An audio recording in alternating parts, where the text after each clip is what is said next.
bonsoir, ça dépend de là où vous nous écoutez. Et avec le décalage horaire, c'est pourquoi je fais les deux. Bonjour et bonsoir. Nous sommes toujours à Bruxelles et avant de repartir, nous avons sollicité et obtenu la rencontre avec M. Gueux Touna Bernard. M. Gueux Touna Bernard est le représentant du FPI, entre guillemets, tendance à Finguessan en Belgique. Il a accepté de nous recevoir. C'est tout un honneur. Monsieur Gueux Touna, bonjour. Bonjour. Comment allez-vous? Très bien. Ça va bien? Oui, et vous-même? Ça va, merci. Okay. Alors, comment se porte le FPI en Belgique? Très bien. Très bien. Le FPI va bien en Belgique. Le FPI est implanté en Belgique, ça n'est pas aujourd'hui, c'est historique, moi-même dit circulaire. Parce que nous avons commencé les premiers événements du FPI dans les années 96. Oui, dans les années 96. Et de là, progressivement, on est passé au stade de secrétaire de section. J'ai représenté la première section du FPI en Belgique. Puis, dans les années 2000, juste en plein pouvoir, Mago, le président Finguessan, qui était alors président du FPI, nous a nommé représentant effectif. Alors, aujourd'hui, nous allons revenir. Vous représentez le FPI, tendance à Finguessan ou bien le FPI, le FPI? J'ai toujours représenté le FPI dans son ensemble, mais il y a peu, avec notre problème de crise, j'ai entendu parler de FPI tendance à Oudraman Sangaré. Moi, je suis FPI tendance à AFI et j'ai foi que tout ça, ce sont des crises de passage et qu'on arrivera un jour... Une tempête dans un verre d'eau. Une tempête dans un verre d'eau, si vous voulez bien, à faire l'union. L'impossible n'est pas ivoirien, vous savez ça. Alors, à Finguessan, depuis un certain moment, s'approche allègrement de son grand frère, le président Henri Konan-Bédié, dans le cadre d'une entente d'1 million pour aller à la reconquête de la Côte d'Ivoire. Vous qui êtes son représentant, comment vous appréciez ces faits et ces gestes de votre président, M. Pascal Finguessan, en Côte d'Ivoire? Si on donne la parole tout à l'heure, vous verrez bien ce que je vais en dire. Personnellement, je ne suis pas mécontent d'une alliance possible avec la PDC. Vous savez, comme disait notre maître à penser, à l'époque, vous vous souvenez, une alliance qu'on a fait face à nous arrange. Le président Finguessan, je le dirai encore, sur ce plan-là, il me semble qu'il a vu juste. Il me semble qu'il a anticipé les choses, vous le savez. Parce que, outre la dernière rencontre, il était déjà à Yamoussoukro dans son cadre-là, il m'a expliqué ça un peu à Paris. Et puis il a répondu à l'affirmative à cet appel que lui a lancé son ami. Et moi je pense que c'est une alliance politique qui est juste. Jusqu'à présent, Mme Gbagbo a été libérée, mais tous ceux qui se réclament de Finguessan n'ont pas bonne presse auprès d'elle pour aller manifester leur joie à Mme Gbagbo. Comment vous expliquez ça?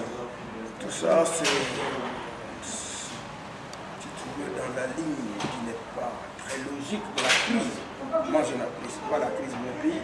Moi, j'ai toujours dit que le pays a un nom. Le pays n'a pas de nom. Donc les crises qui sont au pays, quand il y a la crise, il y a des manifestations diverses. Ce sont des manifestations de notre crise. Et comme je viens de vous le dire, j'ai vraiment confiance que ça va aller. Alors tout ça, ça sera résolu. Et la libération de Mme Gbagbo, comment vous l'avez appris? Très bonne chose. Ah oui, tout le monde entier. D'ailleurs, les jeunes, certaines personnes m'ont sollicité. Moi aussi, j'étais en tête. Organisé dans un premier temps, il n'y a pas longtemps, avec une Camerounaise, une rencontre, une conférence pour la libération de Mme Gbagbo. Ils avaient peut-être plus d'informations que moi, peut-être. Et puis après, quand la première dame a été libérée, on a eu un meeting, j'étais toujours présent, à la nouvelle place à Bruxelles. Pour la première fois, on a créé à Bruxelles ici une place qui est dédiée à Oui. Comment il s'appelle Lumumba. Patrice. Et donc c'est devenu en très peu de temps un lieu où la manifestation progressiste africaine est la bienvenue. Et donc on était là. Donc je vous dis que nous avons accueilli avec allégresse. Quel est ce message que vous avez à l'endroit de tous ceux qui sont du FPI, mais comme vous le dites, pour des problèmes d'ego, ils se regardent en chaîne de faïence. Vous, depuis la Belgique, quel est ce message fort que vous avez à l'endroit de vos camarades militants, comme vous appelez dans votre cercle? Mais j'ai confiance, hein. J'ai confiance. En fait, d'abord la libération de Gbagbo nous donne encore plus de confiance à l'idée que le pays qui était, je dirais, mis à mal jusque-là, ça nous donne de l'espoir.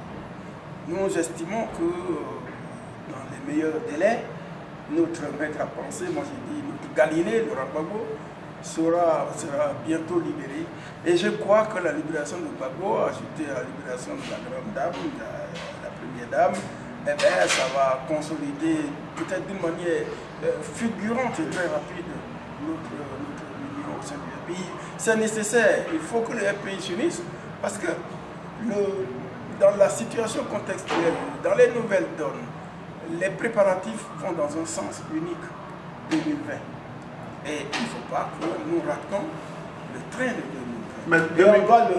Mais 2020, vous avez déjà lancé le modèle de boycott pour l'enrôlement. Vous ne pouvez pas prétendre être candidat. Vous allez avoir qui pour vous voter?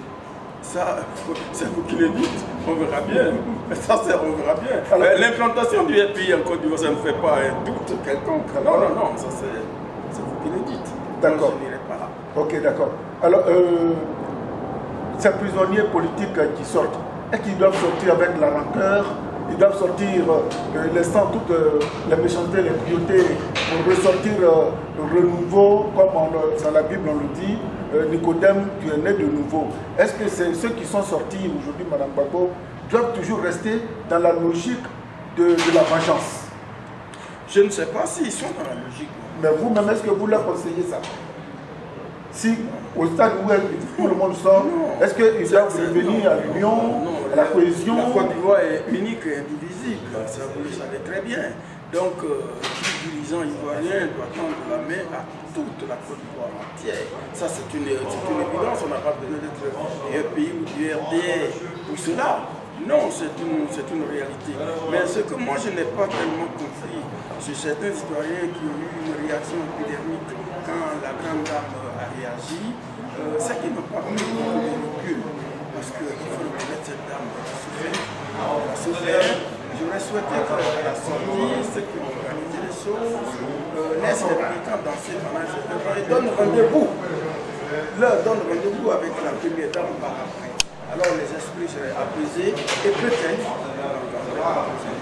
mais de toute façon, ça va venir. Elle va faire appel à Alors, vous êtes là dans le cadre de notre conférence PDCI et vous êtes venu dans toujours la logique de l'accompagnement du PDCI pour rassurer que vous êtes disponible à aller de manière sincère à cette alliance pour reconquérir la liberté de la Côte d'Ivoire, pour laquelle, jusque-là, aucun Ivoirien ne donne. Quelle est la question? La question, vous êtes là pourquoi? Parce que c'est le PDCI. Ah oui, c'est ça. Oui, le délégué du PDCI, et je le dirai encore si l'occasion me donnée tout à l'heure, vous savez, en Belgique, nous avons un principe. C'est notre sacerdoce ici. Je ne sais pas, je n'ai pas fait beaucoup de pays, je ne sais pas si c'est comme ça ailleurs. Mais la diaspora ivoirienne en Belgique a un sacerdoce. Notre sacerdoce, c'est l'union, la solidarité. Parce que pour la plupart, dès le départ, à l'origine, on a été tous étudiants. Et le fait d'être étudiant dans ce pays qui n'est pas facile, ça nous a toujours consolidé. Et puis après, les partis politiques dans les années 90, 90, comme on le dit, sont arrivés. Donc, cette fraternité est restée d'abord avant les idéologies. Mais aujourd'hui, délégué du PDCI, représentant secrétaire national du RPI que je suis, et bien d'autres, parce que chaque parti politique en Côte d'Ivoire maintenant a son relais ici. eh bien, tous, nous sommes restés des frères. Nous sommes restés des frères. Et donc, c'est cette solidarité qui compte. Quelle que soit l'invitation que je lance aux autres partis qui sont présents, quand le président Afi est venu ici il y a 3 ans, quand j'appelle, tout le monde a discuté autour. Quand j'arrive encore, comment tu fais? Que là-bas, ces partis qui ne se parlent pas ici sont ensemble. C'est dans le même esprit. Le délégué du PDCI, RDA, m'a fait appel, je me dois d'être. C'est notre thématique. C'est leur thématique quand un Ivoirien lance un appel, les autres Ivoiriens, peu importe leur idéologie, leur voie politique ou associative, ils répondent présent. C'est ça qui explique la présence aujourd'hui de M. Gueux Bernard, à qui nous disons merci et merci aussi à vous. Merci beaucoup.